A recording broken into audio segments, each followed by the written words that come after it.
అందరికీ నమస్కారం ఫ్రెండ్స్. మళ్ళా మొక్కలతో మీ ముందరికి వచ్చినాను. చామంతి నారుతో ఎవరికైతే మాకు మొక్కలు దొరికితే మేము పెంచుకుంటాము, గార్డెన్ చేసుకుంటామనే ఉద్దేశం ఉండే వాళ్ళ కోసమని, మాకు మొక్కలు దొరకడం లేదని బాధపడే వాళ్ళ కోసమని, అపార్ట్మెంట్స్లో ఉన్నాము, విల్లాస్లో ఉన్నాము, సిటీస్లో ఉన్నాము, పల్లెల్లో ఉన్నాము, మొక్కలు మాకు దొరకడం లేదు అనే ఉద్దేశం ఉండే వాళ్ళకి మీ ఇంటికే డోర్ డెలివరీ చేస్తూ ఉన్నాము.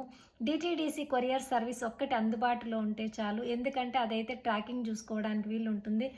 చూడండి, ఇట్లా ఈ విధంగా ఫ్రెష్గా ఉండే మొక్కలను మీ ఇంటికే పంపిస్తున్నాము. మీరు చేయాల్సిందల్లా ఒక్కటే, వాట్సాప్ నంబర్కి ఒక మెసేజ్ చేస్తే చాలన్నమాట. కాల్స్ లిఫ్ట్ చేయడం లేదని చాలామంది ఇబ్బంది పడుతున్నారు, కామెంట్స్ చేస్తున్నారు. మెయిన్ ఏమంటే కాల్స్ లిఫ్ట్ చేస్తే ప్యాకింగ్ అప్పుడు ఒకరి ఆర్డర్ ఇంకొకరికి పొరపాటును పెట్టేస్తున్నాం అన్నమాట. సో ఆ ఉద్దేశంతో తప్పితే ఇంకా మీతో మాట్లాడకూడదు అనేది ఏం లేదు ఫ్రెండ్స్. ప్లీజ్ దయచేసి అర్థం చేసుకుంటారని కోరుకుంటున్నాను. Thank you friends.